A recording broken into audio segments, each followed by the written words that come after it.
विद्यार्थ्यांनो, आज आपण पाहणार आहोत दिशा, उपदिशा, मुख्य दिशा कोणत्या आहेत आणि कोणत्या साईडला म्हणजे कोणत्या दिशेला आपल्या उपदिशा आपल्याला दाखवायच्या असतात। आता कसं आहे माहिती आहे का की आपण एक असं उपदिशा किंवा दिशा अशा आहेत की पूर्व दिशा ही ज्या बाजूने सूर्य उगवतो त्या दिशेला आपण पूर्व दिशा असं म्हणतो, ठीक आहे।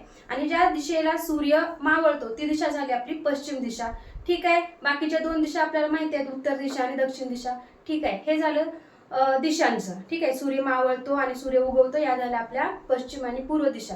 तर आपल्याला जेव्हा नकाशावर किंवा परीक्षेमध्ये जेव्हा प्रश्न येतात तेव्हा आपल्याला भारताचा नकाशा असतो किंवा इतर नकाशे असतात त्यावेळेस आपल्याला उत्तर दिशा ही नेहमी वर दाखवायची असते। उत्तर दिशा ही नेहमी वर दाखवली जाते, नकाशामध्ये उत्तर दिशा ही नेहमी वर दाखवली जाते। त्याच्या विरुद्ध दिशेला म्हणजे खाली, उत्तरेच्या खाली दक्षिण दिशा असते।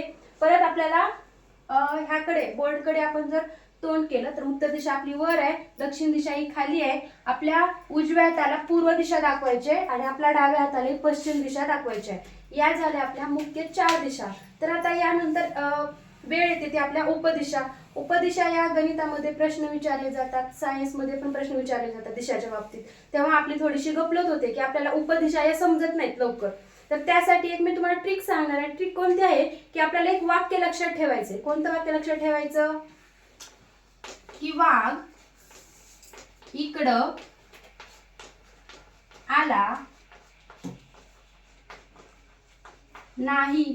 हे तुम्ही वाक्य लक्षात ठेवा की वाघ इकडं आला नाही। आता आपल्या उपदिशा कोणत्या आहेत तर वायव्य, ईशान्य, आग्नेय आणि नैऋत्य या 4 दिशा उपदिशा आहेत। तर आपल्याला या उपदिशा दाखवायच्या, तर आपण त्या कशा दाखवायच्या तर इकडे बघा, वाघ, वा वरून आपलं काय झालं, वाघ वरून आपलं वा म्हणजे वायव्य दिशा, वायव्य,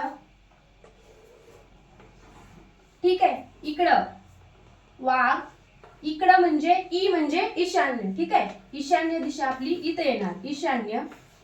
आला, आला वरून काय येईल, आ वरून आग्नेय म्हणजे आग्नेय दिशा ही आपली पूर्व आणि दक्षिणेच्या मध्ये जी दिशा आहे ती आग्नेय दिशा, ठीक आहे।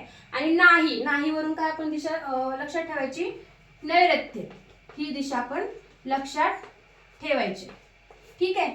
म्हणजे वायव्य, वाघ, वाघ वरून काय ठेवायचे लक्षात, वायव्य, ईशान्य, आग्नेय आणि नैऋत्य म्हणजे वाघ इकडं आला नाही, ठीक आहे। म्हणजे वायव्य, ईशान्य, आग्नेय आणि नैऋत्य या दिशा तुम्हाला आता समजल्या असतील। फक्त आपल्याला एक लक्षात वाक्य ठेवायचंय की वाघ इकडे आला नाही आणि या दिशा आपल्याला काय करायच्या, ह्या अशा मांडून घ्यायच्या, घड्याळाच्या काट्याप्रमाणे आपल्याला त्या दिशा मांडून घ्यायच्या।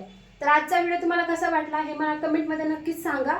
आपल्या व्हिडिओ मराठीचे निबंध पण मी अपलोड केलेले आहेत, तेही तुम्हाला परीक्षेसाठी नक्कीच उपयुक्त ठरतील, तेही तुम्ही पहा।